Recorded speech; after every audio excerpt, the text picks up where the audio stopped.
and odds, that's our deal. From underdogs to favorites, we break it down. Empty Field Podcast, the talk of the town. Empty Field, where we lay it all out. Breaking down games, removing all doubt. Interviews with stars, we bring in the heat. Sports news and odds, talk that can't be beat. Welcome to another episode of the Empty Field Podcast. My name is Matthew Hansen, and today I got the owner of LNG Exterior Solutions, Felipe Lopez. Sir, how are you? I'm doing good and good. Thanks, Matthew, for having me here. Yeah, absolutely. Before we get started, tell us about yourself. Yeah, so my name is Felipe Lopez, and I live in Litchfield. I've been here roughly for almost, I would say, somewhere around 16, 17 years. So almost half of my life now. I've worked kind of in Willmar. I worked in Willmar for a long time. I think you're based out of Willmar, right? So I worked in Willmar for about 15 years. The last 15 years, and then a few years back, I started a business. Yeah, last summer took the jump and went on it all fours, and left my full-time job, did this, and that's what I'm doing now. I have 5 kids between my fiance and I. We have a blended family, so we have 3 boys, 2 girls. We're engaged and getting married here in August. So living life at the fullest, I would say. Jeez, 5 super excited. kids. Yeah, 5 kids. 5 Jeez. kids. So how do you keep that work-life balance running your own business? It can be challenging sometimes, for sure. And that's just with anything. I can tell you that, being with my previous employer, we did work a lot. Now I try to stay a little bit more on the family side. I do put in some hours, but nonetheless, I do try to prioritize family and sports, date nights, and they don't come as often as we would like to, but we try to fit it in as much as we can and get one in a while, get it in and enjoy as much as we can the time that we do have to spend together with not just my fiance, but all of the kids whenever that time is available. So, but it can be definitely challenging. Yeah, it can be very challenging. So, What were the early days like starting the business? so at the beginning, it was, I would say it was, pretty easy. But I was only doing, weeknights and, a couple nights a week. And then I was doing some weekends, mostly Saturdays. I would say year 2 and year 3 were probably the worst ones when it comes to any time, to spend with family. It just, work-life balance was very minimal. We got pretty busy. We added window cleaning, which is pretty huge now. And that took a lot. I was lucky enough to find, one of my techs, Carlos, and he's been an amazing addition to us. And he kind of helped with that load. We had a couple other employees that came in and that came and jumped with us. They left, but nonetheless, Carlos has made a huge impact on, not only my work-life balance, but my business as a whole. And for that, I'm grateful, right? Because I wouldn't be here without, he's a huge piece of that. We handled, I would say, about 300 accounts for window cleaning, that are just recurring customers. And then I think we've been growing the last 3 years about 50%. So every year we had about, year 2 was about 100 accounts. Year 3 was 200. This is your year 5. So year 4 was about 300 accounts, and we're looking to add about 150 more this year. So, Jeez. it's gone bigger than I ever imagined it would be.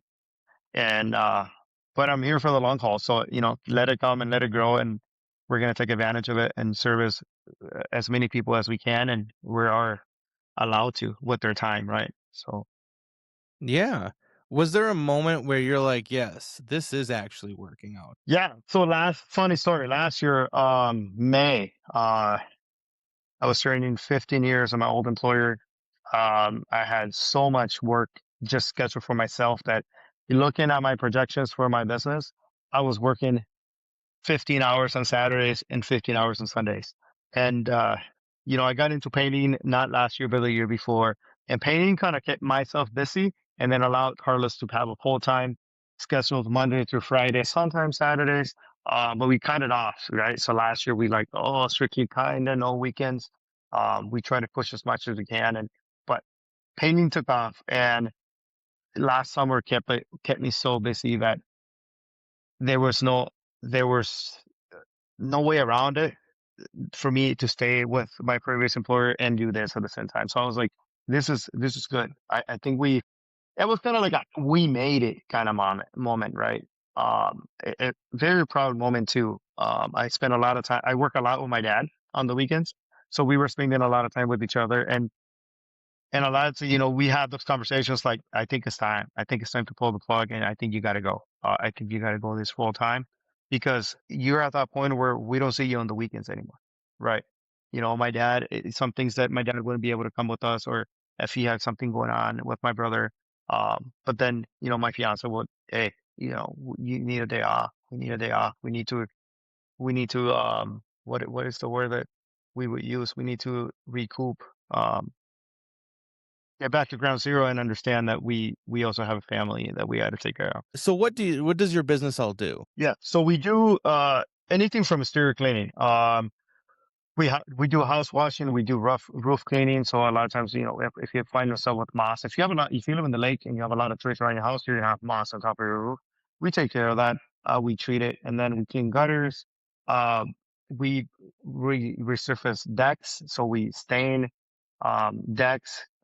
We paint houses interior and exterior, and then our bread and butter is the window cleaning. We do a lot of residential, but in the last 2 years, I think we used to be at 100% residential the first couple of years, but the last 2 years we kind of tilted the scale a little bit to about 60% residential, about 40% commercial. Yep. That's a So, big jump. um, yeah, we do a lot in Hutchinson. We do a lot commercial in Willmar. And then a lot of residential just in between those areas. We service about 40 minutes from Litchfield, about 40 miles from Litchfield, pretty much. So we cover quite a big area. But we find ourselves a lot in Willmar, Hutchinson, and then my hometown here, Litchfield. Anything between those areas, we find ourselves doing a lot of servicing to those homes around us. Now, you said you've been doing this for 5 years. Bring us through the toughest job that you've had to take on.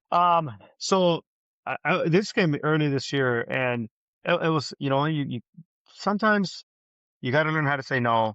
And, I'm a person who I feel like I need to have those experiences. We took on a painting job.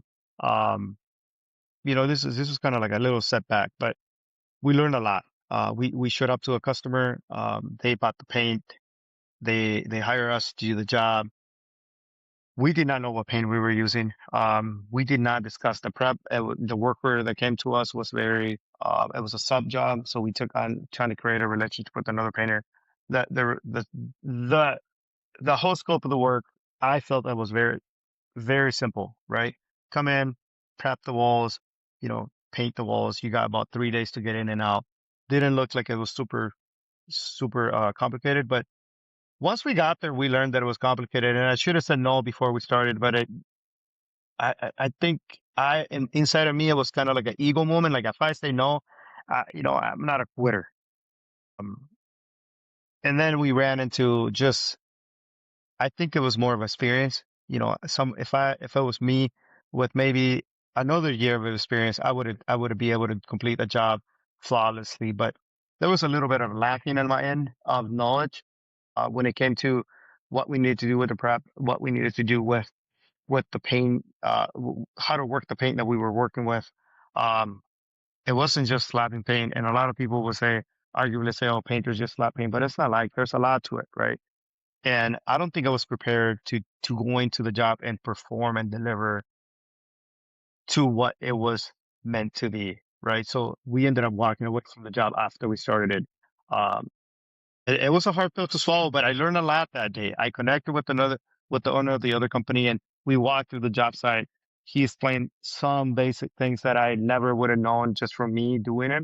Um, but it was such a eye opener. And since then, um, we go to a job and we have SOPs, standard operating procedures. We have a work order that I print. I have of myself every single job that we go through now. and make sure that we ask as many questions as we can when we're doing an estimate. Because when you show up to a job and you're blindsided, and not even blindsided, I think it was just a lack of my experience that put me in that position. But it was a growing moment because the conversation with that gentleman made me realize I was lacking some technical skills, and he opened a whole can of worms for me to learn and dig into something that I would have never be able to get to if if it wasn't for that experience there. Um, and it was a growing experience for my team too, because in their eyes we were getting fired, right? Um, we were getting fired, and that was the bottom line. But you know, the way the gentleman handled it and the way I came into that, I was like, I gotta ask questions because I'm not gonna have this opportunity ever again to have somebody who has 30 years of experience painting in front of me. And to be honest, this is the first time I ever talked about it as looking back to it. Um, but it's a conversation that I have with my employees. We have to be able to ask questions. We can't just assume, right? We went with a Yeah. work order assuming that that's what they wanted, but it wasn't like that. So we have to ask questions. We need to make sure we cross everything off the question mark board that we normally talk about all the time here.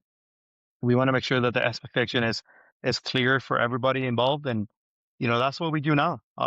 Set the expectations from the moment I show up to a house, do a job, and if it's something we feel that I can't deliver to what they're asking, or if they want me to just to do something, let's say cheapen it out, most likely I'm not even going to take the job because my work is going to be it's going to be put in their walls or in their house or in their project, and it's going to speak volumes because when somebody else sees it, well, that was really cheap or it was not a good product, right? So if we're not going to be able to produce a premium product, we don't want it. Plain and simple, call somebody else, right? So that's the bottom line. But that experience there and that conversation with the gentleman opened a huge, huge opportunity for me to learn. And that's what we're doing now. So it works. We've completed about 12 jobs since then, and I gotta tell you, I think everything gets easier and easier as you go, um, once you have everything in front of you that you need to do.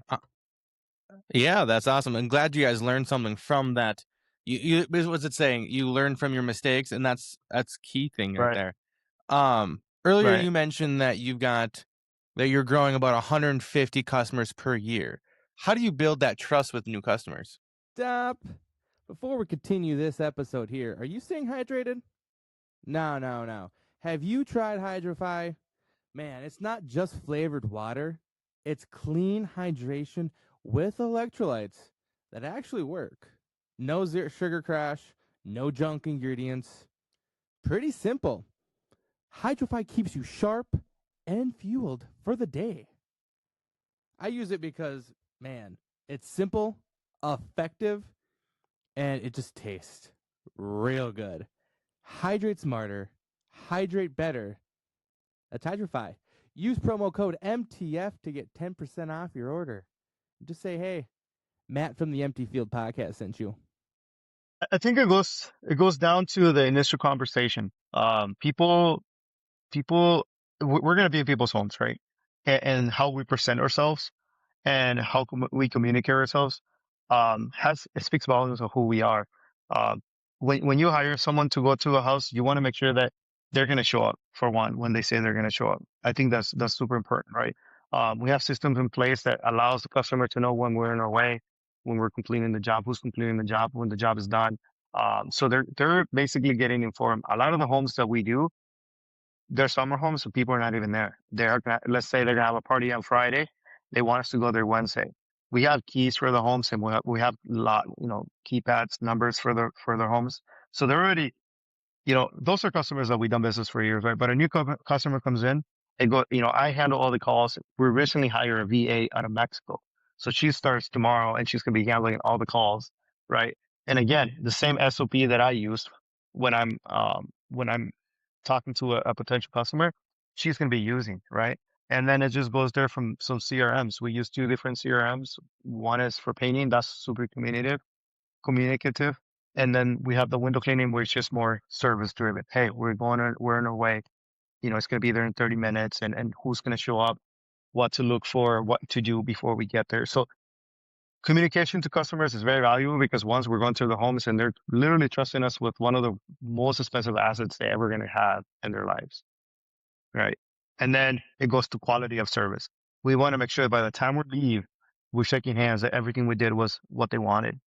You know, if there's anything that they did not like, let's say from their window cleaning, they said any smudges, any streaks, we will clean it. Even if it takes us another hour of being there, we will handle it at that moment, at that time. No questions asked. Like, yeah, we're going to go fix this. Right. So that has been a lot of the feedback we get. A lot of our reviews speak the same thing, and we just got to write it right because it's definitely working. You know, we don't have a huge presence of social media. We literally just started posting a little bit more content before and afters, but everything has been from the moment I pick up the phone to the moment we literally leave somebody's house. It's all about service and quality and performance from our team. So Awesome. So what keeps you motivated during those slow times? slow times, yeah. Normally we go. So we start last few years. We started about April 15, and we end about December 15. So that's for the exterior cleaning. Last year we didn't really stop at all. Last winter we we switched over to painting right away. We booked quite a bit of jobs early going into the winter. So that allowed us to keep us busy through the winter. We went back a little bit to like 4 days a week, just to keep it and still working about 40 hours, but kind of keep it at 4 days just because you never know with the winter, one day you can't really travel because it's super bad. We want to make sure that that was an option and still complete projects in a week or less. So, the summertime, it's always going to be busy. I think we have right now houses to paint until September. Holy So smokes. we're going already in there. All the people that we normally service in April and early May, those are our accounts that we had for a few years now. And then those individuals normally get the holidays that they want us to go back and clean. And then in the fall, before either Thanksgiving or somewhere around before Christmas, we go do another whole service for them. So no, it's not just a one time. We tried to engage with them, and I learned really early on. I don't know if you ever heard of the dentist close. When you go to the dentist, they clean your teeth and they ask you, when would you like to set your next appointment in 6 months? Oh yeah, So, yep. pretty much, drop it in there. Hey, it's April. We just got done right now. Everything looks good. We like to go ahead and book for October. And if it doesn't work that day that I book you now, we can always change it, but you'll get priority over everybody else that never done a service in a year. So those individuals normally are saying yes. Oh yeah. They already see how well we left their house when we're there. That's the best time to book them again for the fall. So I would say 60% of the people that we book between April and May, we rebook them October, November. So Nice. we kind of avoid that. So it's a pretty cool tool to have when you're in the service business. If people who are listening to this and they're in the service business, if they don't do the dentist close, look it up. It's on YouTube. A lot of people do it. You gotta get them to do it, because it's going to save you a lot of headaches when it comes, to the end of the year. So we do it a lot. That keeps us pretty busy with that. And then obviously with interior painting, once we start hitting August, we'll do like a 20% off. That's huge for interior painting. Book in November, book December. If you can get into January, we'll give you 25% off. Honestly, at that point, we know we are going to get, we just want to have something in our schedule. We don't do too much of that. I would say 2-3 jobs, probably do them. And then that kind of gets the ball rolling for us to feel a little bit more comfortable into the winter, right? But for exterior cleaning, dental close, communicate with people. I used to sit a lot sending personal text messages, but kind of use CRMs now. It's pretty handy. Newsletters through emails. Just a reminder, hey, book your stuff for the fall. Don't wait until November to book your window cleaning because most likely you're not going to get in. But all of our customers understand that, and we try to get them as soon as we can to book for the next time. So Awesome. Now, if a potential new customer is watching this Why should they choose you? I would say, I don't want to say we're super affordable. We're very competitive when it comes to pricing, but we deliver results.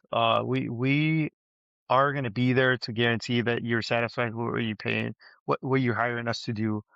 Even if it's as small of just cleaning your windows on the outside, or it could be your entire, home exterior painting. We're going to make sure that you're satisfied. When it comes to exterior painting and interior painting, we do free color consultations. We'll sit there with you. We'll do the whole process. Make sure that you're satisfied with the colors. We can even show you photos of what your home is going to look like with AI. ChatGPT does wonders nowadays. So we can plug them in, right? Somebody wants to change the color from red to green or dark green. We can show you exactly what that color is going to look in your house from different angles, in the morning or the afternoon, so you can get a feel of what it would look like. And then we can start running samples on your home. We can show you previous projects. We bring testimonials. We can give you references. So, at the end of the day, it's going to be the quality that we provide, the service we provide, and then the communication. And we're going to show up. We're going to be there.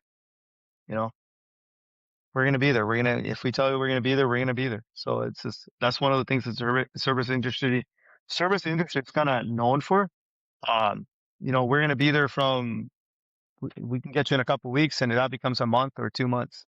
So awesome. Now, here comes the rapid fire portion of the interview. So first thing that comes to your mind when I ask the question. for sure. Yeah. All right. Cleaning or painting? Cleaning, Residential or commercial? commercial, Speed or perfection? perfection. Early mornings or long days? I would say early mornings. Okay. Solo work or a team job? Solo work, just because I don't have it often to do it. I don't do it often. So whenever I do get to do it, I like to challenge myself, on time, on performance, and kind of do like a quick study of how I'm performing. And then one word that describes your business. One word that describes my business, I would say performance. Awesome. It's just one word that we get a lot. You guys are performing. You guys are doing great. So I think performance is a good one. I think my crew enjoys a good performance when we look at how much we transform a space. So they enjoy that. So Awesome. Any special shout outs you want to give? honestly, just to my family, my fiance, the kids, my dad, Carlos and Adrian, they're pretty good stuff. Those are the guys that work on my crew, and shout out to you for having me here. This is the second time ever I've gone on a podcast. It's pretty cool. You're doing a pretty good job here with the flow. Awesome. Appreciate it, man. Thank you. Where can everybody follow your business on social media? Yeah, so we have a Facebook page. It's LNG Exterior Solutions. Google, it's probably the easiest to find me. You'll find kind of updates on everything that we're doing through Google and then Facebook. And then, if you're a property manager or a building manager, you can find me on LinkedIn and, under Felipe Lopez or LNG Exterior Solutions too. Good way to connect there. So send a connection and we're going to chat about what projects you got going on. So. Awesome. Well, Felipe, I appreciate you stopping by and talking about your business, man. Hey, thanks, man. No, I appreciate it. Thanks for having me. Fans of One T Media Production, do you guys drink coffee? Sure you do. I, myself, drink quite a bit of coffee, so I always turn to Afuera Coffee for my go-to. It's smooth, it's bold, it's not too heavy. Perfect for that early morning or when you just need to lock in for the day. The best part is, at every purchase, 5% goes back to the great outdoors. Get a bag like this. I get two myself. Use promo code MTF and you get 15% off your order. Guys, what's not to love about coffee, free money, and deliciousness? Afuera Coffee.